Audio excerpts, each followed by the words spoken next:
एक डेढ़ साल पहले की बात है, मैं न्यूज़ आर्टिकल्स पढ़ रही थी बिकॉज़ हम लॉयर्स अप टू डेट रहते हैं न्यूज़ जो लीगल न्यूज़ रहती है।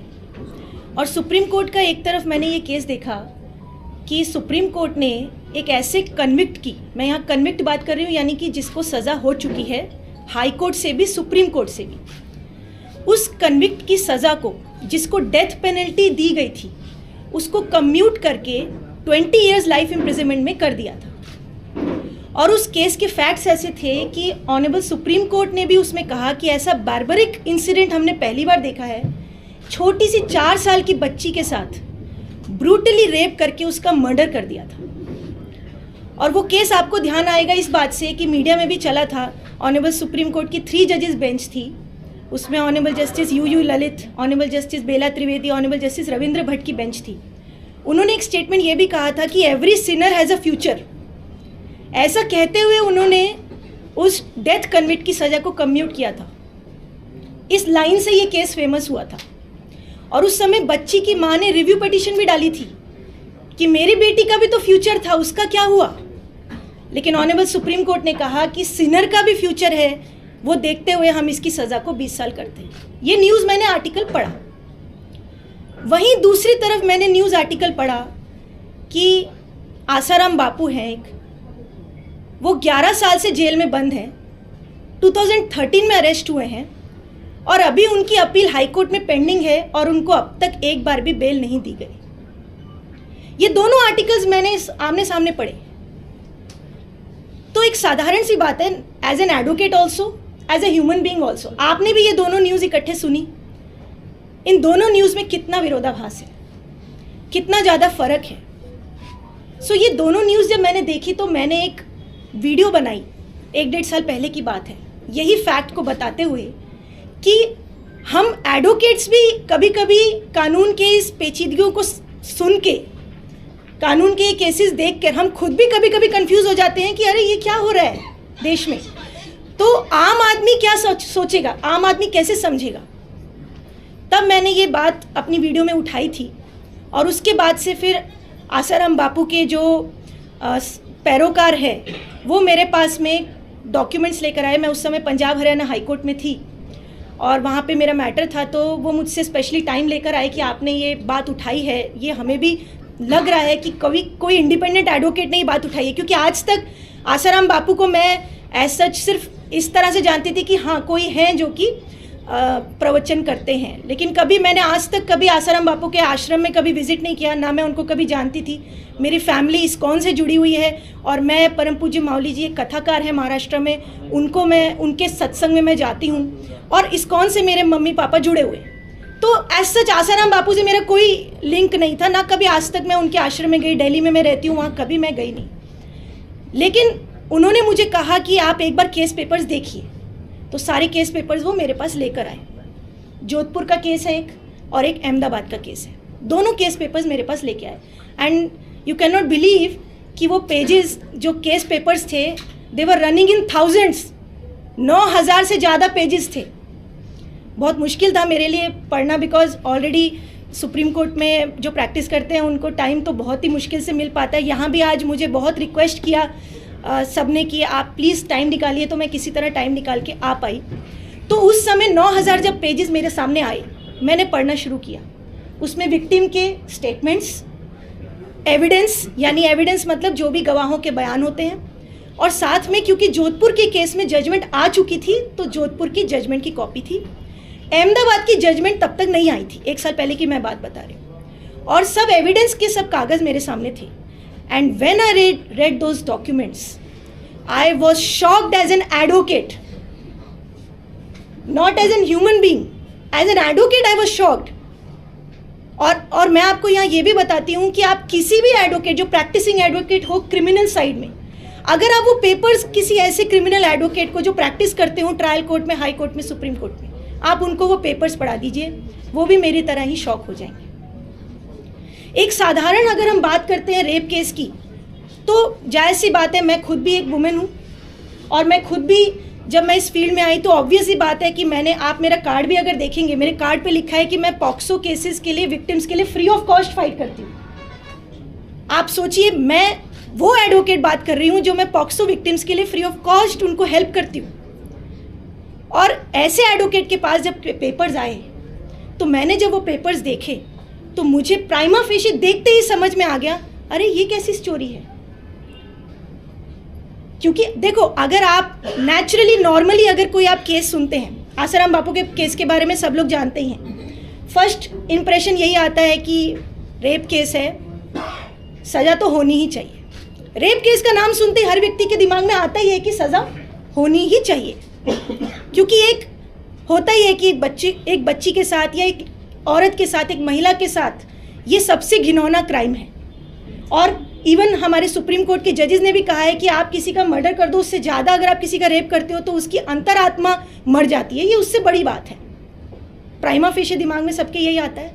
लेकिन एक एडवोकेट कागज़ देख के बताता है। एक एडवोकेट ये नहीं देख के सुन के बताएगा कि हाँ ये रेप केस है, इसमें सज़ा होनी ही चाहिए। एक एडवोकेट हमेशा कागज़ देख के बताता है। और मैंने भी जब सारे कागज़ देखे तो मैं आपको बताती हूँ मैं क्यों शॉक हुई। मैंने उसमें देखा कि जो विक्टिम ने उसमें स्टोरी बताई है वो एडमिसिबल है कि नहीं, ये बात की बात है। लेकिन हमारे कानून में दो तरीके से कोर्ट में देखा जाता है कोई भी क्राइम।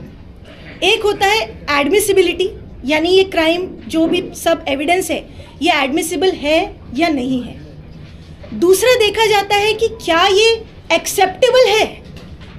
आप समझ रहे हैं, there is difference between admissible and acceptable. Acceptable का मतलब होता है कि क्या ये पॉसिबल है कि ऐसा हो सकता है, क्या ये प्रॉबेबल है कि ऐसा हो सकता है। प्रोबेबिलिटी का एंगल भी सुप्रीम कोर्ट, हाई कोर्ट और ट्रायल कोर्ट्स हर कोर्ट में देखना होता है। आप सिर्फ इस बात से नहीं कि एक लड़की ने कोई बात बोल दी कि मेरे साथ में ऐसा ऐसा क्राइम हुआ है, या तो उस केस में कोई आई विटनेसेस हो, या फिर ऐसा कोई मेडिकल एविडेंस हो, या फिर कोई इंजरीज बोल रही हो। लाइक मैंने आपको शुरू में जो केस बताया जिसमें 4 साल की बच्ची का मर्डर हो गया, या फिर कोई ऐसा केस जिसमें निर्भया जैसा केस हो गया, जहाँ पर ऐसा केस जहाँ पे इंजरीज अपने आप में बोल रही हैं कि बच्ची के साथ में अत्याचार हुआ है। अगर ये सारी चीज़ें सामने नहीं होती हैं तो क्या चीज़ सामने होती है? लड़की का बयान। अगर मेडिकल इंजरीज या आई विटनेसेस नहीं होते तो फिर क्या होते हैं? सर्कमस्टेंसेस। हमारी लीगल लैंग्वेज में हम बोलते हैं circumstances speak in absence of other evidences. So circumstances में नंबर 1 एक तो लड़की का स्टेटमेंट होता है। अब बाकी के सर्कमस्टेंसेस क्या बोल रहे हैं कि ये घटना हुई है कि नहीं हुई है, उसको बोलते हैं प्रोबेबिलिटी, कि क्या ये घटना प्रोबेबल भी है। अब मैं आपको वो घटना बताती हूँ जो कि लड़की ने बताई है और वो जो मैंने पढ़ी है, एविडेंस से मैं आपको बता रही हूँ। उसमें जो विक्टिम का स्टेटमेंट है, विक्टिम का ये कहना है कि मैं आसाराम बापू के छिंदवाड़ा के गुरुकुल में पढ़ती थी। और मैं बहुत शॉर्ट में बता रही हूँ आपको, लेकिन करेक्ट बता रही हूँ एज पर द डॉक्यूमेंट्स। मैं छिंदवाड़ा के गुरुकुल में पढ़ती थी और मुझे वहाँ की जो वार्डन है उन्होंने कहा कि तुम्हारे ऊपर भूत प्रेत का साया है, इसलिए तुम्हारी तबीयत खराब है, इसलिए तुम्हें बापू से जाकर मिलना चाहिए। इसके बाद से जो हॉस्टल की वार्डन है उन्होंने लड़की के पेरेंट्स को फ़ोन किया कि आप आइए और बच्ची को लेकर जाइए, बापू से मिलवा लीजिएगा। पेरेंट्स आते हैं गुरुकुल, मम्मी पापा दोनों, और विक्टिम को लेकर जाते हैं पहले अपने घर पे, पहले अपने घर शाहजहाँपुर लेकर जाते हैं। उसके बाद से घर ले जाने के बाद से वो फ़ोन करते हैं एक साधक को जिसका नाम है शिवा। उसको फ़ोन करते हैं कि हमें बापू से मिलना है, बापू कहाँ है। शिवा ने कहा दिल्ली में जाकर मिल लो। फैमिली 4 दिन बाद दिल्ली आती है और फिर उसके बाद से दिल्ली में बापू नहीं मिलते हैं। वहाँ पर शिवा उनको कहता है आप जोधपुर जाओ, जोधपुर में मनाई आश्रम में बापू रुके, वहाँ पर जाके आप मिलो। पेरेंट्स के साथ विक्टिम जोधपुर जाती है।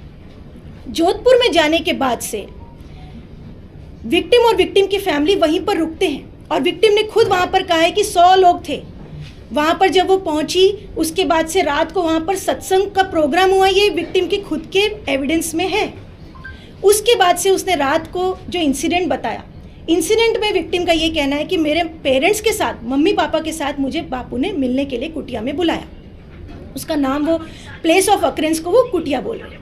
पेरेंट्स के साथ में विक्टिम वहाँ पर गई है बापू से मिलने के लिए, और वहाँ पर विक्टिम के स्टेटमेंट के अनुसार, as an advocate I am telling you, आप ये मत सोच के चलिए कि आसाराम बापू का केस है। I have also not looked as an case of Asaram Bapu. No matter who is the person, who is the accuse person, general आप केस देखिए। पेरेंट्स के साथ बेटी रूम में मिलने आती है एक्यूज के, I will call accuse and victim. Parents के साथ जब बेटी एक्यूज से मिलने आती है तो एक्यूज कहता है कि आप, मम्मी जो है वो आपकी बाहर बैठ जाए, आप अंदर आ जाओ मेरे साथ मिलने के लिए। पापा भी बाहर बैठ जाएंगे, जब उनकी इच्छा है पापा चले गए। पापा थोड़ी देर बाद चले गए। And the mother of the victim, जो विक्टिम की मदर है, वो 1.5 घंटे तक उस रूम के बाहर बैठी है। For example this is a hall, okay. अब ये तो बंद हॉल है, एसी रूम है, वहाँ पर एक कुटिया है, और कुटिया के इतनी बड़ी नहीं है कुटिया, वो कुटिया के बिल्कुल बाहर पे मदर बैठी हैं, और मदर की बेटी अंदर एक्यूज के साथ है 1.5 घंटे तक। Mother is sitting outside, mother अलग नहीं है। और उसके बाद से विक्टिम जब रूम से बाहर आती है, विक्टिम बाहर आके मदर को बोलती है चलो यहाँ से, बापू अच्छे इंसान नहीं है, ऐसा विक्टिम ने मदर को बोला। अब मदर ने पूछा ही नहीं बेटी से कि क्यों कह रहे हो तुम बापू के बारे में, ऐसा क्यों बोल रहे हो कि जो बापू हैं वो अच्छे इंसान नहीं है। मदर ने कोई डाउट नहीं किया, विक्टिम के स्टेटमेंट के अनुसार मदर ने कुछ डाउट नहीं किया। उसके बाद से वो अगले दिन रुके वहाँ पर। अगले दिन रात को रुकने के बाद से सुबह, जो कि जहाँ पर वो रुके थे फार्म हाउस में, फार्म हाउस के मालिक के साथ में नाश्ता किया, उनके बच्चों को जो 100-200 रुपये देते हैं जाते समय, विदा करते समय, वो दिया। उसके बाद से फार्म हाउस का जो मालिक है वो उनको रेलवे स्टेशन तक छोड़ कर आया। और उसके बाद से जो विक्टिम और उसकी फैमिली है वो डायरेक्ट शाहजहाँपुर नहीं गए अपने घर, वो पहले जोधपुर से गए जयपुर, जयपुर से गए दिल्ली, दिल्ली से गए शाहजहाँपुर, इतना लॉन्ग रूट लेके। अदरवाइज जोधपुर से शाहजहाँपुर का शॉर्टेस्ट रूट है, वहाँ से नहीं गए, वो लॉन्ग रूट जयपुर दिल्ली से होते हुए गए अनएक्सप्लेन्ड। घर जाने के बाद भी 2 दिन तक कोई कंप्लेंट नहीं किया। 2 दिन बाद ऐसा स्टेटमेंट है विक्टिम का। अभी मैंने एक्यूज साइड कोई कहानी नहीं बताई है, मैं आपको रॉ स्टोरी बता रही हूँ विक्टिम की। अब विक्टिम का कहना है 2 दिन तक घर में कोई बात नहीं करी, ना विक्टिम ने पेरेंट्स से करी, ना पेरेंट्स ने विक्टिम से करी कि क्या हुआ ऐसा कि तुमने कहा कि बापू अच्छे नहीं और आ गए हम। 2 दिन तक नो टॉक्स। 2 दिन बाद विक्टिम ने अपने पेरेंट्स को बताया, और फिर उसके बाद से स्टोरी ये कहती है कि पेरेंट्स ने फ़ोन किया कि अब हमें बापू से मिलना है दिल्ली में, दिल्ली में मिलना है, उनसे बात करनी है, वहाँ पर उनका सत्संग चल रहा है। दिल्ली गए, बापू नहीं मिले। अब दिल्ली में रामलीला मैदान में उन्होंने एफआईआर कर दी, 0 FIR. Now this is the raw story. अब बहुत सारे प्रश्न आपके दिमाग में नेचुरली आए होंगे। अगर आप इस केस को, आसाराम बापू को हटा के एक नॉर्मल इंसान की तरह आप इस स्टोरी को अगर सुनेंगे कि अगर आपके कोई फ्रेंड है या आपके कोई फादरली फिगर है, उनके ऊपर ऐसे एलिगेशन होते हैं, तो आप इस स्टोरी में देखिए कहीं से भी आपको प्रोबेबिलिटी लग रही है। और इस केस में सेक्शंस क्या लगाए हैं, इस केस में सेक्शंस कोर्ट ने लगाए हैं, पुलिस ने जो लास्ट में लगाए हैं वो सेक्शंस हैं गैंग रेप के सेक्शन, नंबर 2 है ह्यूमन ट्रैफिकिंग के सेक्शन। अब इसमें ह्यूमन ट्रैफिकिंग इस तरह से दिखाया है कि बिकॉज हॉस्टल से वार्डन ने लड़की को बापू के पास भेजा, इसका मतलब ये ट्रैफिकिंग हुई है लड़की की। अब ट्रैफिकिंग का मतलब क्या होता है, एक किसी लड़की बच्ची को खरीदना बेचना for the purpose of sexual purpose, उसके लिए लड़की को बेचना। अब यहाँ पे वो लड़की ऑलरेडी उनके आश्रम में पढ़ रही है, उनके गुरुकुल में पढ़ रही है, और उनके पेरेंट्स को बुलाया गया है, पेरेंट्स बेटी को लेकर गए हैं। क्या ये ट्रैफिकिंग कहीं से भी लग रहा है? क्या ये लड़की को बेचा गया है? ह्यूमन ट्रैफिकिंग का सेक्शन कैसे हो गया? नंबर 2, गैंग रेप का सेक्शन।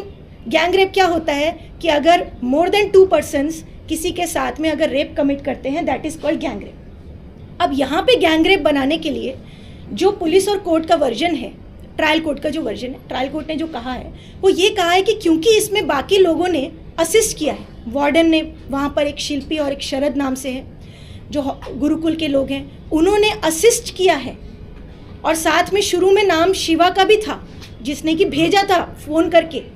इन्होंने असिस्ट किया है, इसलिए असिस्ट करते हुए ये भी गैंग रेप है, क्योंकि वो रेप नहीं कर रहे लेकिन असिस्ट कर रहे हैं। अब आप बताइए कि क्या अगर कोई किसी लड़की को किसी से मिलने के लिए भेजता है, फॉर एग्जाम्पल आप अगर अपनी फ्रेंड को मिलने भेजते हैं किसी एडवोकेट के पास या किसी डॉक्टर के पास, आप बोलते हैं इस डॉक्टर के पास जाना, तुम्हें ये प्रॉब्लम है ना, इस डॉक्टर के पास चले जाना, और फिर आप डॉक्टर के पास आपकी फ्रेंड चली जाती है। वहाँ पर अगर कोई particular person, whoever be the person, doctor, advocate, कोई भी बिजनेसमैन, कोई पर्सन, वहाँ पर उसके साथ में अगर रेप कमिट हो जाता है, तो क्या आपके ऊपर गैंग रेप की धारा लगनी चाहिए कि आपने असिस्ट किया है? आपने असिस्ट किया है, आपने अपनी फ्रेंड को भेजा है। Not probable, not acceptable at all. लेकिन यहाँ पर गैंग रेप का सेक्शन इसीलिए लगा है क्योंकि गुरुकुल में शिल्पी और शरद ने कहा कि आप बापू के पास मिलने लेके जाओ, और अगर किसी को रेप करना होगा, नंबर 3rd पॉइंट, अगर किसी को रेप करना होगा तो क्या वो इस तरीके से इतना लंबा प्रोसीजर करेगा कि पहले वो ऐसी जगह पर बुलाएगा जहाँ पे ऑलरेडी 100 लोग मौजूद हैं, जहाँ सत्संग चल रहा है, और क्या वो माँ बाप को बोलेगा कि बेटी को लेकर आओ? आप एक जायज़ सी बात सोचिए कि अगर किसी के माइंड में रेप कमिट करने का इंटेंशन आया है, क्राइम में 2 चीज़ें होती हैं, नंबर 1 इंटेंशन सबसे पहले माइंड में आता है, देन वो क्राइम कमिट होता है। These are 2 ingredients of any crime which is called mental element, then actus, यानी आपने क्या एक्ट किया। अगर किसी के माइंड में रेप कमिट करने का आया है तो क्या वो पेरेंट्स को बोलेगा कि बेटी को लेकर आओ, या वो ये चाहेगा कि ऐसी कोई परिस्थिति हो कि पेरेंट्स ना हो? आप बताइए, दोनों में से क्या होगा? सेकंड चीज होगी कि नहीं? ऐसी परिस्थिति वो क्रिएट करेगा ना, अगर उसके पास इतनी पावर है कि वो परिस्थिति क्रिएट कर रहा है, तो वो ऐसी परिस्थिति क्रिएट करेगा कि पेरेंट्स ना हो। Why would he call the parents along with the victim to raise the doubt? और यहां पर ऐसा हुआ है कि पेरेंट्स को बोला गया है कि पेरेंट्स बेटी को लेकर आए। नंबर 5th पॉइंट, अगर एक्यूज्ड को यानी आसाराम बापू को रेप कमिट करना होता उस लड़की, पर्टिकुलर लड़की के साथ, तो वो ऑलरेडी उनके गुरुकुल में पढ़ रही थी। ये तो फैक्ट सबको मालूम है, that is on the record statement. उनके गुरुकुल में ऑलरेडी पढ़ रही है, that means he has all दो सर्कमस्टेंसेज। उनको क्रिएट करने की जरूरत नहीं है सिचुएशन, उनके पास सिचुएशन ऑलरेडी फेवरेबल थी।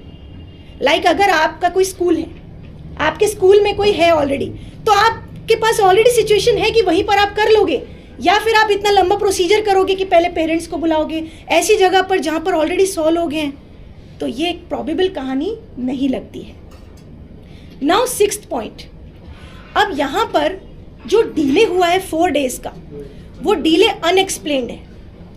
कभी भी कोई इंसिडेंट के लिए अगर आप रिपोर्ट करते हैं तो ऐसा कहा गया है कि आप जितना डिले करते हैं उतना आपके ऊपर ये शक जाता है कि आपकी स्टोरी बिलीवेबल नहीं है, और वो भी ऐसे केसेस में जहाँ पर कि सिर्फ स्टेटमेंट ही है विक्टिम का, nothing else, no other evidence. तो ऐसे केस में 4 डेज का डिले अनएक्सप्लेन्ड है। ये रीज़न अनएक्सप्लेन्ड है कि जोधपुर से वो जयपुर क्यों गई। और मैं आपको केस के फैक्ट्स बताऊं डॉक्यूमेंट्स के अनुसार, तो डिफेंस ने इसमें विटनेस भी पेश किया है जयपुर के एक वकील का, जो जयपुर का एक वकील कहता है कि जोधपुर से पहले फैमिली हमारे पास आई थी केस की बात करने के लिए कि हमें केस करना आसाराम बापू पर, हम कैसे करें। वो वहाँ पर सक्सेस नहीं हुए तो वापस फिर घर गए Shahjahanpur. Then they went to Delhi, और दिल्ली में जाकर 0 FIR करी है। और उन विक्टिम की स्टोरी के अनुसार 4 दिन तक कोई मम्मी पापा से बात नहीं हुई, लेकिन डिफेंस विटनेस एक वकील कह रहा है कि मेरे पास वो अगले ही दिन आ गए थे जयपुर में कि केस फाइल करना है, and this is being hidden by the prosecution side. ऐसे बहुत सारे पॉइंट्स हैं। ये तो मैंने आपको एक जनरल प्रोबेबिलिटी का एंगल बताया जो एक नॉर्मल इंसान को भी समझ में आ जाएगा। लेकिन अगर मैं आपको यहाँ पे एविडेंसेस की बात करूँ, डिफेंस एविडेंस की बात करूँ, प्रोसिक्यूशन एविडेंस की जो लैक्यूनाज है उनकी बात मैं आपको बताऊँ, तो डॉक्यूमेंट्स पढ़ के मैं आपको गारंटी देती हूँ कि आप कोई भी क्रिमिनल एडवोकेट के पास फाइल लेकर जाइए और आप पूछिए कि क्या इस केस में गैंग रेप और ह्यूमन ट्रैफिकिंग के सेक्शंस मेड आउट होते हैं, इवन रेप के भी सेक्शंस मेड आउट होते हैं कि नहीं। और सबसे बड़ी बात मैं आपको यहाँ पर बताऊँ कि जब इनिशियली दिल्ली में 0 FIR विक्टिम ने की थी, उस समय दिल्ली में उसने कहीं भी रेप वर्ड नहीं बोला था, 376 के कोई इंग्रेडिएंट्स नहीं बोले थे, and the word which she uttered, मैं आपको वर्ड भी बता देती हूँ, उसने बोला था छेड़छाड़। छेड़छाड़ वर्ड बोला था उसने, उसके स्टेटमेंट में है, मेरे पास वो डॉक्यूमेंट्स भी हैं। उसके बाद दिल्ली में ही उसका 164 का स्टेटमेंट हुआ था। 164 statement is before the magistrate, magistrate के सामने स्टेटमेंट होता है, उसमें भी उसने रेप के इंग्रेडिएंट्स नहीं बोले थे।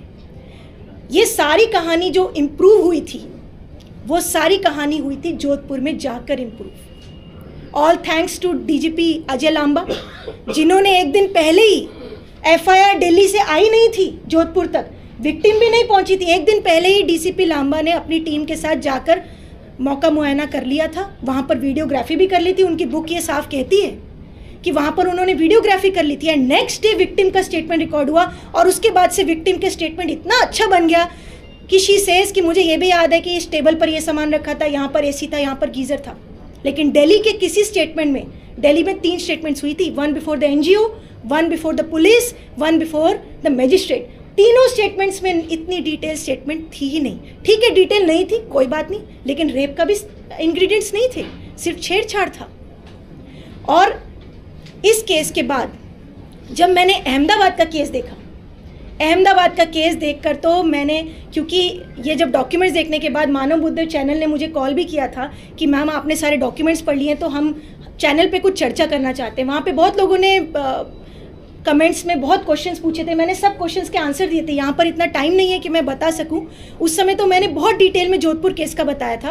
अहमदाबाद केस की भी उस समय बात आई थी, तब तक कन्विक्शन नहीं हुई थी, और उस समय तो मैंने ये कहा था कि इतना फिट केस है एक्विटल का, बिकॉज अहमदाबाद में 12 साल बाद एक लड़की ने आके कहा है after 12 years. Can you imagine?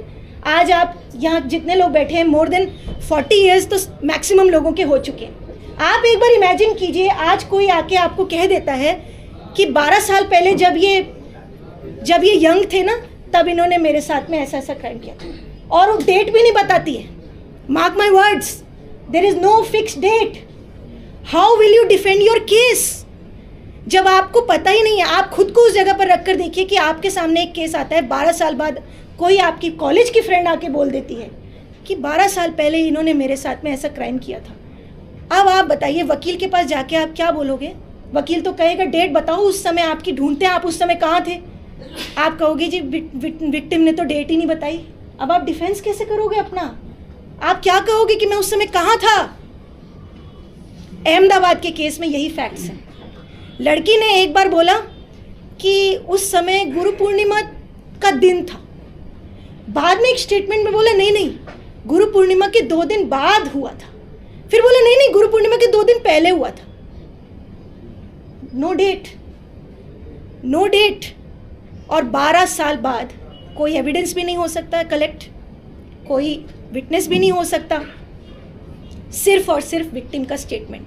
और डिफेंस साइड से मालूम है कौन डिफेंस साइड से स्टेटमेंट देने आया था? उस लड़की की खुद की सगी बहन, रियल सिस्टर ने आके कहा कि मेरी बहन झूठ बोल रही है कि मैं आश्रम में थी, बंद थी, मेरे साथ ऐसा हो रहा था, लेकिन डर की वजह से मैं नहीं आ पा रही थी। बहन कहती हम तो खुद उसको बोलते थे कि चलो घर, उसने बोला कि मुझे घर नहीं जाना, और वो प्रवचन करती थी। वो तो आश्रम में 2-3 दिन ही आती थी, अदरवाइज फुल टाइम वो प्रवचनकार थी, वो जगह जगह पे वो प्रोग्राम्स करती थी, एंड वो अपने एरिया के गांव में भी आती थी जहाँ पे उसका घर था। रियल सिस्टर बोल रही है। लेकिन उस केस में भी अहमदाबाद की ट्रायल कोर्ट ने कन्विक्शन कर दी। So I was very shocked. Even मैं आपको बार बार यही बोल रही हूँ, क्रिमिनल एडवोकेट साहब डिस्कस कीजिए केस, वो भी शॉक हो जाएंगे। और ये आने वाले समय के लिए भी अच्छी बात नहीं है, क्योंकि आने वाले समय में अगर देखो कोई एक जजमेंट होती है, नॉट विथ स्टैंडिंग दैट ये आसाराम बापू का केस है, ऐसा आप मत सोचो कि जब कभी सुप्रीम कोर्ट या हाई कोर्ट में कोई और मैटर जाएगा तब कोई ऑपोजिट वकील इस केस की नज़ीर देगा। You know, we present the citations before the court. हम ऐसा कहते हैं कि जी इस केस में ऐसा हुआ था ना, तो इस केस में भी ऐसा फॉलो करो, इस केस में ऐसा हुआ तो इस केस में फॉलो करो। तब किसी व्यक्ति के केस में यही केस फॉलो होगा और कहा जाएगा कि जी आसाराम बापू के केस में तो 12 साल का डीले पे भी कन्विक्शन हो गई थी, तो आप इनके केस में भी करो। तब क्या होगा? अगर इस तरह से केसेस होने लग जाएंगे, कन्विक्शन होने लग जाएगी कि 12-12, 20-20 साल बाद कोई भी आके कह देगा कि मेरे साथ ऐसा हुआ है, अगर ऐसे केसेस में कन्विक्शन होने लगेगी तो देश में उन रियल विक्टिम्स के साथ कब न्याय होगा जिनके साथ ब्रूटल सच में रेप होता है, जिनको रेप के साथ मर्डर भी कर दिया जाता है। और इसी डिसबैलेंस को देखते हुए मैंने इंडिपेंडेंटली जब इस केस को देखा तब मैंने ये आवाज़ उठाई थी कि यहाँ पर तो अन्याय हो रहा है। और आपको मालूम है अहमदाबाद के केस में ट्रायल कोर्ट ने ये कहा कि अगर ये केस एक नॉर्मल किसी व्यक्ति का होता ना तब हम सोचते कि हाँ 12 साल बाद कैसे किसी ने कर दिया केस, लेकिन क्योंकि ये आसाराम बापू का केस है इसलिए कोई बात नहीं, 12 साल का केस है। बिकॉज वो इतने बड़े पोजीशन पर थे, उनके आश्रम में मीडिया वाले आते थे, उनके आश्रम में पुलिस वाले आते थे, उनके आश्रम में बड़े बड़े नेता आते थे। देयरफॉर 12 साल का डिले हम यहाँ नहीं देखेंगे, ये ट्रायल कोर्ट ने कहा है अपनी जजमेंट में, कन्विक्शन में। कितनी स्ट्रेंज बात है, यानी कि आसाराम बापू की तरह इस देश में कितने बड़े लोग हैं, कितने बड़े बड़े नेता भी हैं जिनके घर में आए दिन पुलिस आती है, कितने बड़े बड़े अफसर हैं, डीएम हैं। तो इसका मतलब उन सबको आज डर के रहना चाहिए। और उसके बाद से कोर्ट कहेगी कि because you are at a big position और वो छोटी पोजीशन पे है इसलिए डीले को हम नहीं देखेंगे, एविडेंस भी नहीं देखेंगे, जो वो बोल रही है वो हम मान लेंगे। क्या ये एक्सेप्टेबल है? इसीलिए अहमदाबाद की जजमेंट और जोधपुर की जजमेंट, दोनों के कन्विक्शन के ऑर्डर्स और दोनों केस के जो एविडेंस मैंने पढ़े हैं, यहाँ तो मैंने आपको बहुत शॉर्ट में बताया है। मैंने जो अपनी वीडियो बनाई थी जिसमें मैंने ये कहा था, आप जाके उस वीडियो में देख भी सकते हैं। आप अगर चैनल खोलते हैं fight for your right by RM Mishra and Kirti Ahuja, वो आप चैनल अगर खोलते हैं तो उसमें आपको मिलेगा कि मैंने बहुत ही डिटेल्ड में अहमदाबाद की जजमेंट का from an aspect of an advocate legal analysis किया है। अहमदाबाद की जजमेंट का, जोधपुर की जजमेंट का भी आप वहाँ पे जाकर अगर डिटेल देखते हैं उस चैनल पर तो आपको बहुत सारे ऐसे फैक्ट्स मिलेंगे जो आपको कभी किसी ने बताए नहीं होंगे। क्योंकि क्या होता है, कोई हाई प्रोफाइल केस होता है तो सिर्फ इतनी बात होती है, अरे अरे बच्ची के साथ हुआ है सजा दे दो, लेकिन अंदर फाइल में क्या है ये बात भी जाननी चाहिए। और कन्विक्शन दोनों ट्रायल कोर्ट ने किया है, बट दोनों ही केस में अपील हाई कोर्ट में पेंडिंग है। और मैं ये उम्मीद करती हूँ कि हाई कोर्ट की नज़र में ये सारी चीज़ें आएँ और हाई कोर्ट इस केस में, दोनों ही केस में एक्विटल करेगी, ऐसा मुझे लगता है। Because as per the legal angle जो भी हमारे देश में लॉ है, उस लॉ को अगर ठीक से फॉलो करते हैं तो हाई कोर्ट में ये दोनों केस में उन्हें बरी होना चाहिए। अब मैंने यहाँ पे आपको बहुत शॉर्ट में दोनों केस का एनालिसिस बताया है। अगर आपके पास कोई भी सवाल है, लीगल सवाल, यानी कि कोई भी अगर केस से संबंधित, क्योंकि मैंने केस के फाइल्स पढ़े हैं, एविडेंस से संबंधित, कन्विक्शन से संबंधित, आगे की लीगल रेमेडी से संबंधित, लीगल एंगल से जो भी आपका सवाल है आप एक एक करके मुझसे पूछ सकते हैं। मैडम आपने जो इतनी सारी बातें बताई, जब आसाराम बापू जी का केस चल रहा था तो उस वक्त तो जो लॉयर थे जो उनके केस, उन्होंने ये सारा मुद्दा क्यों नहीं उठाया? उठाया होगा डेफिनेटली, ऐसा नहीं कह सकते कि उन्होंने नहीं उठाया, लेकिन मीडिया में नहीं उठाया। देखो, जब कोई केस ट्रायल में होता है, नंबर 1 तब मैटर सब जुडिस होता है। तो जो लॉयर्स कोर्ट में आर्ग्यू कर रहे थे, जरूरी नहीं कि उन्होंने वो बात मीडिया में बोली हो, क्योंकि उस समय सब जुडिस था मैटर। में इतनी बात नहीं कर रहा हूं, उन्होंने कोर्ट में उठाया है, because I have seen the file, मैंने एविडेंस देखे हैं, कोर्ट में ये सारी बातें उठाई हैं। लेकिन जैसा कि मैंने कहा कि ट्रायल कोर्ट ने डिफेंस के विटनेसेस को, डिफेंस के एविडेंस को, डिफेंस की कोई भी बात को, ये सारे लैक्यूनास जो प्रोसिक्यूशन के हैं काफ़ी हद तक उठाए हैं, लेकिन ट्रायल कोर्ट ने उनको कंसिडर नहीं किया है। सो यही इसी वजह से तो अपील में हाई कोर्ट में मैटर है। हालांकि कुछ 1-2 पॉइंट रह भी गए हैं, कुछ पॉइंट्स हैं जो कि देखो, हर वकील का सोचने का एक नज़रिया होता है। हर कोई भी आप केस किसी वकील को देंगे वो अपने एंगल से सोचेगा, पर इनके केस में भी ऐसा नहीं है कि उठाया नहीं कोई पॉइंट, लॉयर्स ने उठाए हैं, कुछ पॉइंट रह भी गए हैं, लेकिन वो सारी बातें अब जो है अपीलेट कोर्ट में, हाई कोर्ट जो है सब बातों को देखे, ऐसी मेरी उम्मीद है। अभी जो आपने बोला जो आश्रम सीरीज 2 में आया था, जो आपने जो बताया वो पेरेंट्स को लड़के को लेके गया था वो, हाँ। और आपने वो भी बताया कि एडवोकेट के पास गए, तो वो डर के मारे एडवोकेट ने वो केस नहीं लिया होगा, ऐसा नहीं? अगर ऐसी बात है तो प्रोसिक्यूशन ने ये छुपाया क्यों? अगर ऐसी बात है तो प्रोसिक्यूशन ने ये बात क्यों छुपाई कि वो जयपुर गए थे? उन्होंने तो कहा कि 4 दिन तक विक्टिम ने पेरेंट्स को बताया ही नहीं है, उनकी स्टोरी तो ये कहती है। ये तो डिफेंस ने ये बात लाई कि जयपुर के एडवोकेट से मिलने गए थे। अगर ऐसा होता कि डर की वजह से वकील ने मना किया है तो ये फैक्ट प्रोसिक्यूशन के लिए तो फेवर में था प्रोसिक्यूशन ने क्यों नहीं उठाया? और कई लोग ऐसे डर के मारे बाहर भी नहीं आए, तो कहीं हमला होगा, ऐसा। कौन लोग नहीं बाहर आए? अरे दूसरे जो है सबको मालूम है कि जो हमला हुआ है, साक्षियों पे हमला क्यों हो रहा था? देखो जो ये वाला जो मैटर है कि हमला जो हो रहा था वो अभी तक भी इन्वेस्टिगेशन में ये साबित कहीं से नहीं हुआ है, कोई एविडेंस मेरे सामने नहीं आया है। अगर आएगा तो मैं स्टडी करती हूँ कि वो किसने करवाया था। अभी ये अनकंक्लूसिव है, वो अनकंक्लूसिव है। वो कहीं से भी देखो, एविडेंस इस साइड से भी हो सकता है, उस साइड से भी हो सकता है। और इस तरह के आपने कई जगहों पर, आप तो खुद पत्रकार हैं, आपने देखा भी होगा कि इस तरह के बड़े केसेस में ऑपोजिट साइड भी इस तरह की चीज़ें करते हैं जिससे कि ऑपोजिट साइड पे नाम आ जाए। तो we can't say without any evidence. इस पे जब तक कि कंक्लूसिवनेस नहीं आती है, किसी मुद्दे पर पुलिस कोई रिपोर्ट नहीं देती है, कोर्ट कोई फैसला नहीं देती है, तब तक हम कुछ नहीं कह सकते ना कि किसने करवाया, क्यों करवाया। मैडम, जो आप ह्यूमन ट्रैफिकिंग की बात कर रही थी, हाँ। मेरे ख्याल से उसमें कहीं ऐसा तो नहीं है कि जो आप बोले कि 2 दिन तक या 4 दिन तक विक्टिम से, मतलब लड़कियों से उसके पेरेंट्स ने खुद बातचीत नहीं की? कोई भी पेरेंट्स ऐसा नहीं करेगा ना। डेफिनेटली अगर हम अगले ही दिन रिटर्न हो रहे हैं तो क्या वजह है रिटर्न होने की, वो उन्हें तुरंत तो जानने की इच्छा रहेगी पेरेंट्स की। जो वो मेरे ख्याल से ह्यूमन ट्रैफिकिंग का कोई ना कोई होगा उनसे ताल्लुकात, इसीलिए वो सेक्शन लगा है। हाँ, सेक्शन ह्यूमन ट्रैफिकिंग क्या होता है? ह्यूमन ट्रैफिकिंग ये होता है कि आप किसी लड़की को, बच्ची को, महिला को, आप बच्चों को बेसिकली आप इधर से उठा के कहीं बेच रहे हो। तो यहाँ पर बेचने का कहाँ है एंगल, बताइए? वो जो पेरेंट्स लेके गए वो पूछे क्यों नहीं तुरंत ऑन द स्पॉट? मेरा भी तो ये है, पेरेंट्स को दे दिया तो बेचने का सवाल ही खत्म। वो पेरेंट्स भी हैं, ऐसा नहीं भी हो सकता है? पेरेंट्स को बताया कि बच्ची जो है वो बीमार है, इसीलिए आप इनको बापूजी से मिलने ले जाओ। अब पेरेंट्स की चॉइस है, वो ना लेके जाते, वो क्यों लेके गए? बिल्कुल, हाँ बिल्कुल उनकी चॉइस थी। तो ह्यूमन ट्रैफिकिंग क्या होती है कि आप लड़की को उठा ले गए, कहीं बेच दिया। कहीं से भी लिंक कैसे हो रहा है इस मैटर से? I am not able to understand your question. Because अगर पेरेंट्स को बोला कि देखो आपकी बच्ची कई दिन से बीमार है, आप इसको ले जाओ गुरुकुल से, आप अपने घर ले जाओ, और फिर जब आपको लगे आपको बापूजी से मिलवा लो, इतना ही तो कहा था। कोई फोर्स नहीं था, कोई कंपल्शन नहीं था, ना उसके पीछे कोई सर्वेलेंस लगाई थी पेरेंट्स के पीछे कहाँ जा रहे हैं, कुछ ऐसा कहीं फैक्ट नहीं आया ऐसा। तो जो इनके डिफेंस लॉयर में थे वो उन्होंने इन सेक्शंस को हटवाने के लिए कुछ ज्यादा प्रेशर नहीं किया?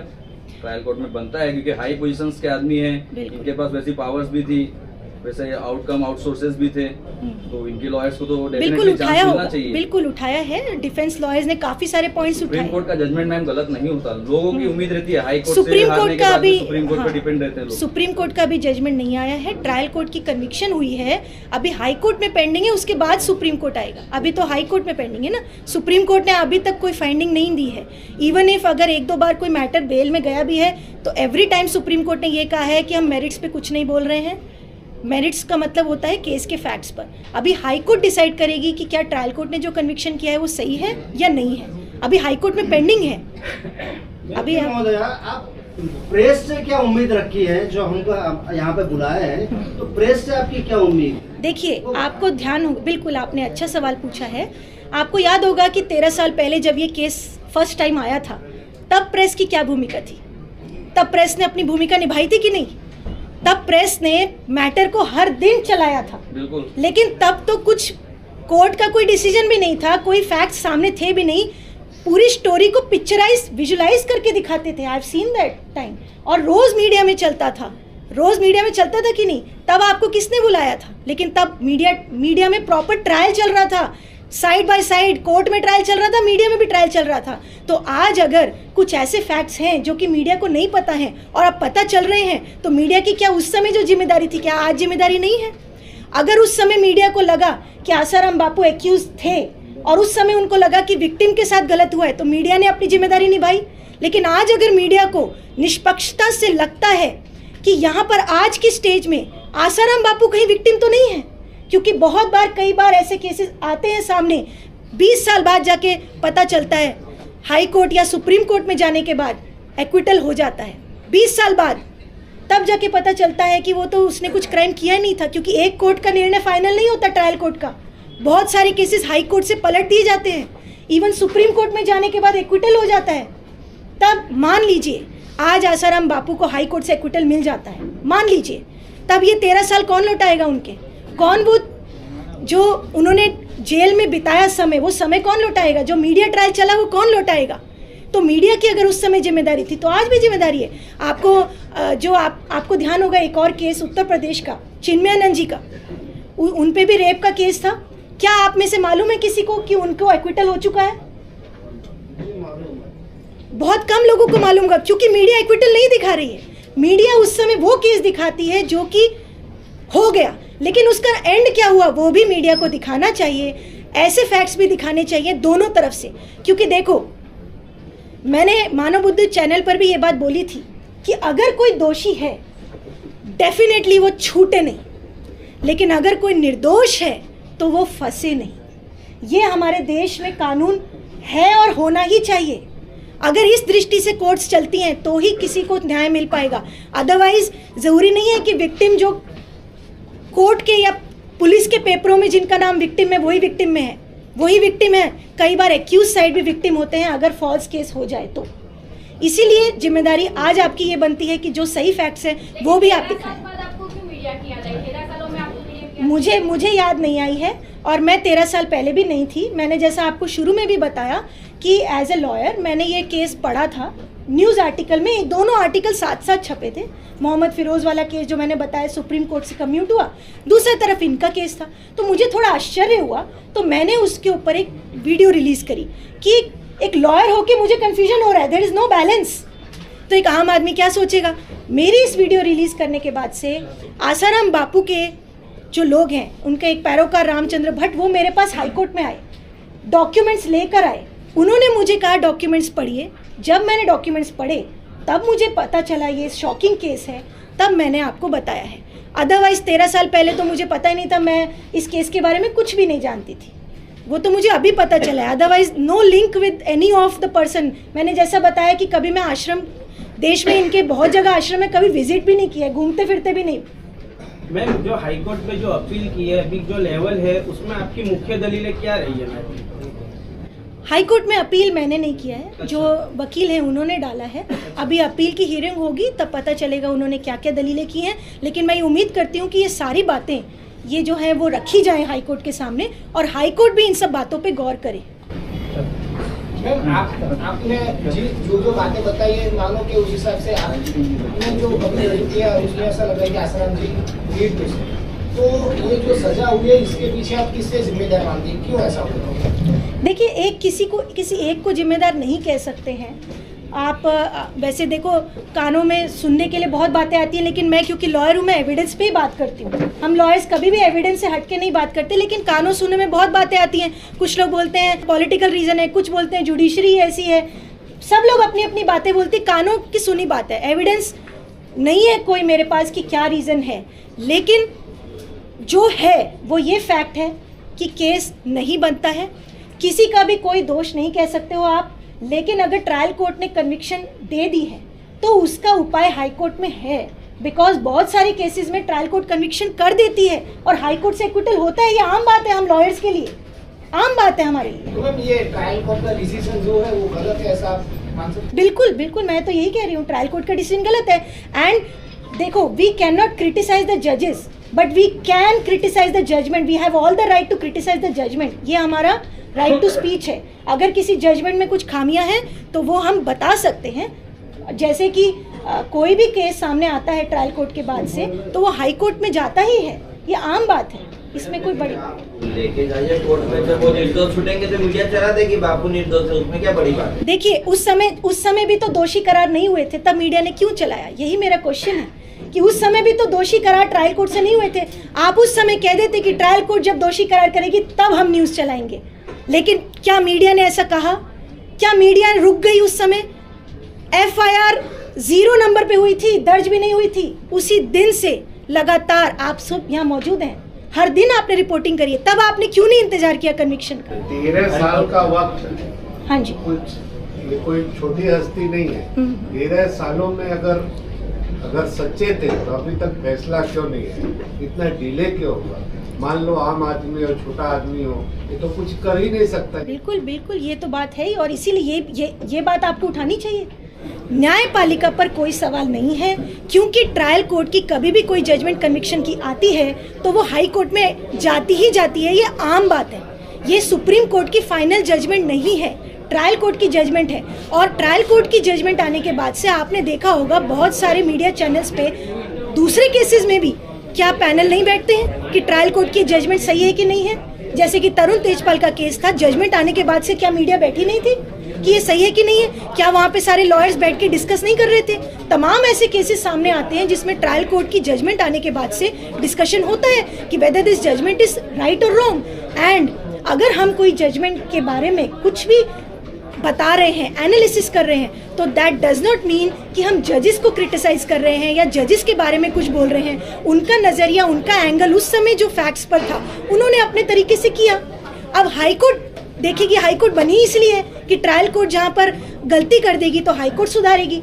और सुप्रीम कोर्ट किस लिए बनी है? अगर आप ट्रायल कोर्ट की जजमेंट को फाइनल मान लेंगे तो देश में हाई कोर्ट और सुप्रीम कोर्ट क्यों है? इसीलिए ही है ना कि अगर ट्रायल कोर्ट की जजमेंट में कहीं गलती हुई है तो हाई कोर्ट सुधारेगी, हाई कोर्ट में कुछ हुआ तो सुप्रीम कोर्ट देखेगी।